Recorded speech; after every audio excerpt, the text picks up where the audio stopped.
blah blah blah blah blah blah blah blah blah blah blah. Oh, hey, oh, hey, converted man here.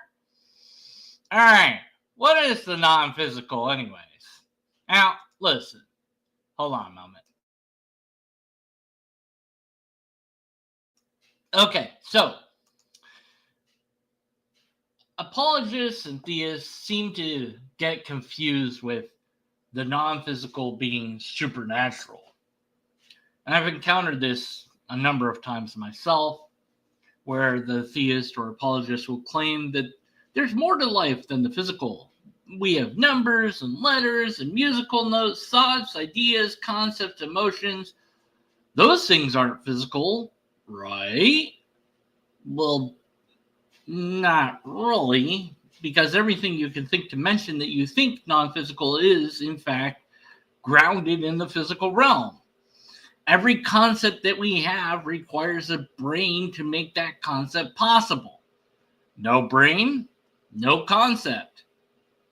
But deconverted man, logic existed before brains. The strawman construct objects. Well, kind of. Logic doesn't exist in the way you're thinking, I'd wager. Rather, it's a law set or rule set that we think applies to the sum total nature of reality itself.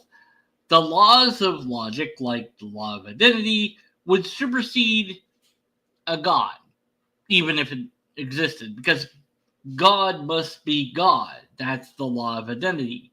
God cannot be not God. That's the law of non-contradiction. And either there is a God or there isn't a God. And that's the law of excluded middle. So God would be subservient to logic, meaning, I guess, logic is God, or maybe logic is just a description of how things are and not a prescription of how things are.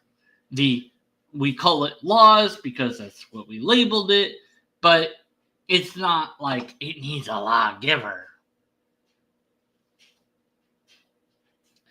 The objects of the mind, musical notes, letters, concepts, all this stuff, exist in the mind, in the brain. That's it.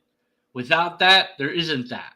So the supernatural that is claimed to be the non-physical,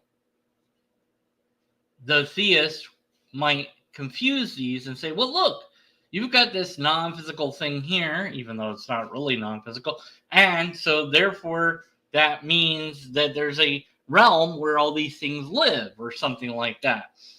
Well, if that's what you want to do, then you've rendered the supernatural as a concept of the mind, and it doesn't exist anywhere except in your brain. And then I would agree. I'd be like, yeah, you're right. The supernatural is made up. It's an imagination. It's not real. Well, but numbers are real. Numbers are invented by us.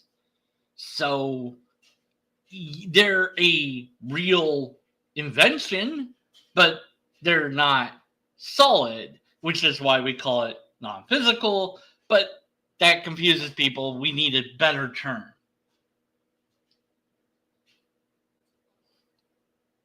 We don't necessarily have those terms. So what is the supernatural? What's anything not natural? Okay, so are concepts not natural? No. Are emotions not natural? No. Are letters and musical notes, all these things non-nat? No. So it's not an example of the supernatural. So why do theists get this confused sometimes? Good question. Maybe they just need something that they can point to and say, look, that thing's kind of like the supernatural, but it's not.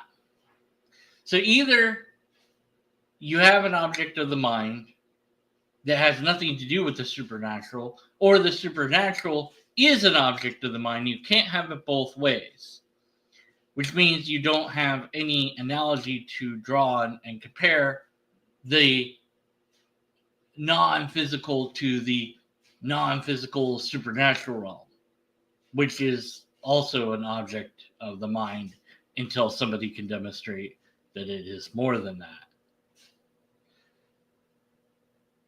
Okay, so that's it. Just a real quick breakdown of my thoughts on this, and let me know your thoughts in the comments below. And until next, which are the comments physical or non-physical? Wait a minute, how does that work? All right, until next time, be skeptical, and after that, stay skeptical.